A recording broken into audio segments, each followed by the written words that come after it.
அனைவருக்கும் வணக்கம். நான் தமிழரசன் பேசுகிறேன். இன்றைக்கி நம்ம இந்த வீடியோவில் எதை பற்றி பார்க்க போகிறோம்னா, சூரிய தசை, அதாவது 6 வருட சூரிய தசை எப்படி இருக்குன்னு பார்க்க போகிறோம். என்ன ராசிக்கு பார்க்க போகிறோம்னா, கடகராசிக்கு பார்க்க போகிறோம். கடகராசி காலச்சக்கரத்துக்கு 4ஆம் வீடு 4ஆம் ராசி. அது வந்து பார்த்திங்கன்னா புனர்பூச நட்சத்திரம், பூச நட்சத்திரம், ஆயில்ய நட்சத்திரம், இந்த 3 நட்சத்திரமும் கடகராசியில் இருக்கும். சரிங்களா? இப்போ இந்த புனர்பூச நட்சத்திரக்காரங்களுக்கு வந்து பார்த்திங்கன்னா பிறக்கும் போது அவங்களுக்கு குரு தசை, 2வதாக வந்து பார்த்திங்கன்னா சனி தசை வந்துடும். அதுக்கப்புறம் 3வதாக புதன் தசை நடக்கும், 4வதாக கேது தசை நடக்கும், 5வதாக சுக்கிர தசை நடக்கும், 6வதாக அவங்களுக்கு வந்து சூரிய தசை நடக்கும். ஏன்னா இது குரு தசை வந்து கடைசி பகுதியில் தான் அவங்க பிறப்பாங்க. ஏன்னா 4ஆம் பாதம் மட்டும்தான் அவங்களுக்கு வந்து அதாவது பார்த்திங்கன்னா கடகராசியில் இருக்குது. 4ஆம் பாதம் இருக்கிறனால அவங்க பிறக்கும் போது வந்து பார்த்திங்கன்னா ஒரு சில பேருக்கு 4ஆம் பாதம் சீக்கிரம் போயிருங்க. ஏன்னா 16 வருஷம் குரு தசை நடக்க போகிறது இல்லை. சரிங்களா? அதனால் வந்து ஒரு 3 வருஷமோ 4 வருஷமோ உங்களுக்கு வந்து குரு தசை முடிஞ்சு உங்களுக்கு ஸ்டார்டிங்லேயே இப்போ உங்களுக்கு சனி தசை வந்துடும். அப்புறம் வந்து புதன் தசை, கேது தசை, சுக்கிர தசை, சூரிய தசை, 6வதாக சூரிய தசை வரும். ஒரு சில பேர்லாம் 50 வயசுக்கு மேலே பிரபலமாகறாங்க பார்த்தீங்களா? 50 வயசு, 45 வயசு, 50 வயசுக்கு மேலே பிரபலமாகறாங்க பார்த்தீங்களா? அது இந்த யோகம் தான், இந்த அமைப்பு தான் வரும். அடுத்து வந்து பார்த்திங்கன்னா உங்களுக்கு பூச நட்சத்திரக்காரங்களுக்கு பிறக்கும் போது அவங்களுக்கு சனி தசையில் இருப்பாங்க. 2வது அவங்களுக்கு பார்த்திங்கன்னா புதன் தசையில் இருப்பாங்க. 3வதாக கேது தசை, 4வதாக சுக்கிர தசை, 5வதாக அவங்களுக்கு சூரிய தசை வரும்.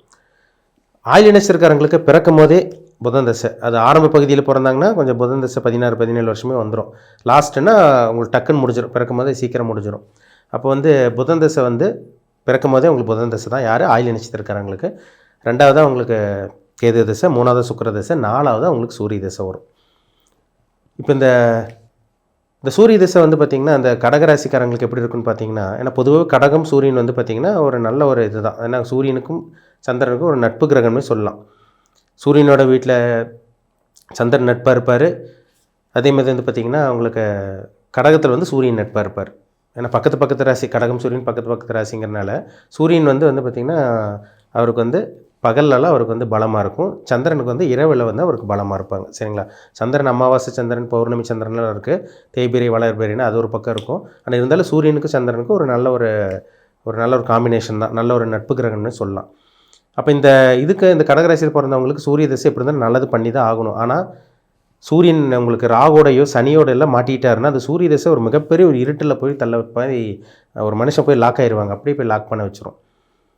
ஏன்னா உலகத்துக்கே வெளிச்சம் கொடுக்குற கிரகம் சூரியன் தான். தலைமை பண்புக்கு உண்டான பிளானட் சூரியன் தான். ஒருத்தனை அதிகாரம் பண்ணணும், ஒருத்தனை மிரட்டணும், தன்னோட கண்ட்ரோலில் வச்சுக்கணும், நிர்வாகம் பண்ணணும், ஒரு நிர்வாக திறமையில், நிர்வாக தோரணையில், அதிகார தோரணையில் இருக்கணும்னா அவங்க ஜாதகத்தில் சூரியன் கிடக்கூடாது.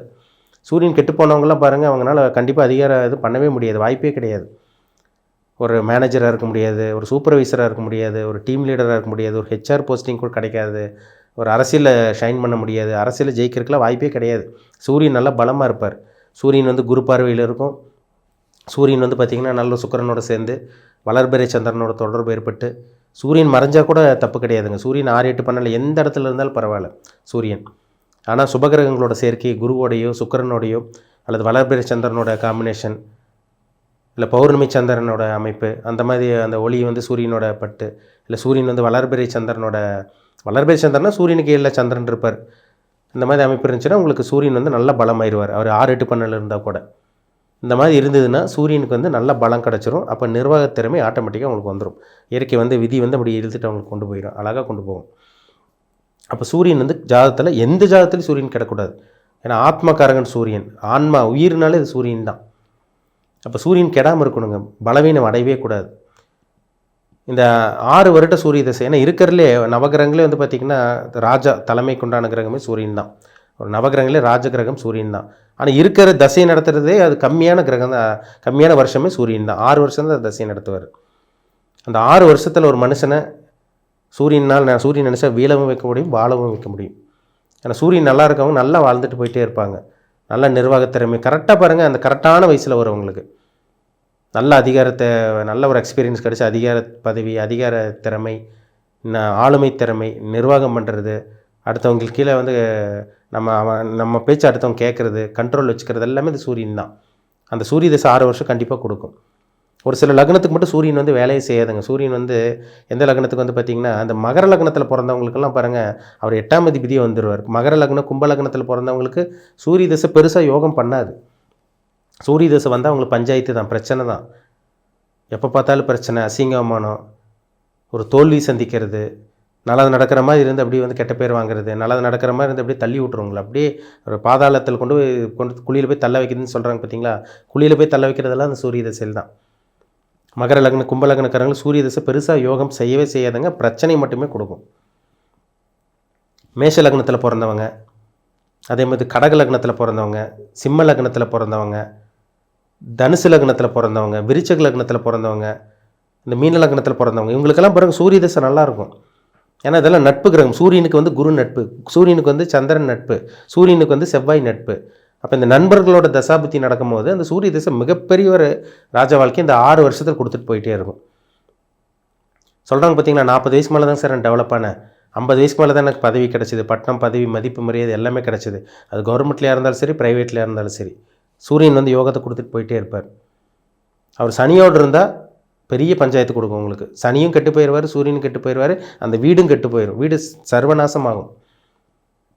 அதனால் சூரியன் கெடாமல் இருக்கணுங்க, ரொம்ப முக்கியம். சரிங்களா. லக்னத்தில் சூரியன் இருக்கவங்களாம் பாருங்கள், நல்லா கோவப்படுவாங்க, நல்ல உஷ்ணதேகம், பாடி ஹீட் பாடியாக இருக்கவங்களுக்கு நல்ல உஷ்ணதேகம் கொண்டவங்களாக இருப்பாங்க, ஃபயர் மாதிரி கோவம் வரும். அதே டைம் அவங்களுக்கு இறக்க குணமும் அன்பு பாசம் உங்களுக்கு ரொம்பவே உச்சக்கட்டமாக அதிகமாக இருக்கும் உங்களுக்கு, சூரியன் வந்து லக்னத்தில் இருந்துச்சுன்னா.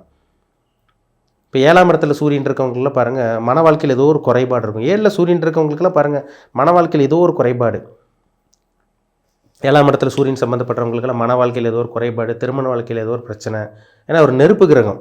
அப்போ திருமணம் சம்மந்தப்பட்ட இடத்துல இருந்துச்சுன்னா என்ன பண்ணுவார், அது அந்த கண்டிப்பாக அந்த பிரச்சனையை கொடுப்பார் உங்களுக்கு. திருமண வாழ்க்கையில் பிரச்சனை, இந்த மாதிரி விஷயங்களை கண்டிப்பாக கொடுக்கும். 8ஆம் இடத்துல சூரியன் மறையக்கூடாதுங்க. 8ஆம் இடத்துல சூரியன் மறைஞ்சுன்னா அரசாங்கத்தில் விரோதம், அரசாங்கத்தை பகைச்சிக்கிறது, தந்தையால் அசிங்கமானப்படுறது, தந்தை பிரயோஜனம் இல்லாமல் போகிறது, இதெல்லாமே இந்த 8ஆம் இடத்துல இருக்க சூரியன் தான். அதனால் சூரியன் கெடாமல் இருக்கணுங்க. 12ல் சூரியன் இருந்துச்சுன்னா பாருங்கள், தூக்கம் சரியாக அவங்களுக்கு இருக்காது, தந்தை விரோதமாக இருப்பாங்க, தந்தை எதிரியாக இருப்பாங்க. அதேமாதிரி வந்து பார்த்திங்கன்னா அப்பானால் வரையும், அப்பாவுக்கு மருத்துவ செலவு, அப்பானால் இல்லை அப்பாவே இல்லாமல் போகிறது, பிரிஞ்சு இருக்கிறது, இதெல்லாமே இந்த 12ஆம் இடத்துல இருக்க சூரியன் தான். 9ல் சூரியன் இருக்கிறது காரகோபவக நாஸ்தின்னு சொல்லுவாங்க. ஆனால் சூரியன் வந்து சுபகிரகங்களோட சேர்ந்தால் அந்த சூரியன் வந்து தப்பிச்சிட்டாருன்னு அர்த்தம். அப்போ இந்த மாதிரி விஷயங்கள்லாம் இருக்குங்க உங்களுக்கு. சூரியன் எந்த இடத்துல இருந்தாலும் அந்த இடத்துல சிறு சிறு பாதிப்பு கொடுப்பாரு. ஆனால் அவர் 3ஆம் இடத்துல இருக்கிறது நல்லது, 6ஆம் இடத்துல இருக்கிறது நல்லது, 10ல் இருக்கிறது ரொம்ப நல்லது, 11 இருக்கிறது ஒரு மிகப்பெரிய ஒரு சிறப்பான ஒரு வாழ்க்கையை இந்த சூரிய தசையில் கொடுத்துரும். அதில் சந்தேகமே கிடையாது. ஏன்னா பொதுவாகவே சூரியன் வந்து 3, 6, 10, 11ஆம் இடத்துல இருந்தால் நல்ல ஒரு ராஜயோகத்தை கொடுக்கும். அதாவது இந்த மகர லக்னத்துலேயும் இந்த கும்ப லக்னத்தில் பிறந்தவங்களுக்கு மட்டும் இந்த சூரிய திசை மிகப்பெரிய ஒரு பிரச்சனை கொடுக்கும், சூரியன் இருக்கிற இடத்த பொறுத்து. சரிங்களா. அது 8லே சூரியன் இருந்தால் ஏகப்பட்ட சிக்கலை கொடுக்கும். கும்ப லக்னத்துக்கு 7ல் சூரியன் இருந்து தசை நடத்தாலே உங்களுக்கு சரியான பிரச்சனை, பஞ்சாயத்து, அசிங்கமானம், திருமண வாழ்க்கை, விவாகரத்து, இதெல்லாமே இந்த 7ஆம் இடத்துல இருக்க சூரியன் தான். அதனால் சூரியன் வந்து 3, 6, 10, 11ஆம் இடத்துல இருக்கலாம், லக்னத்தில் இருக்கலாம், 2ஆம் இடத்துல கூட இருக்கலாம், உங்களுக்கு 3ஆம் இடத்துல இருக்கலாம், 4ஆம் இடத்துல இருக்கலாம், அது ஒரு நல்ல ஒரு அமைப்பு தான் உங்களுக்கு. 5ஆம் இடத்துல தாராளமாக இருக்கலாம், 6ஆம் இடத்துல இருக்கலாம், 7ஆம் இடத்துல இருந்துச்சு. 7ஆம் இடத்துல இருந்தால் கூட சிறு சிறு பிரச்சனைகள் வரும்.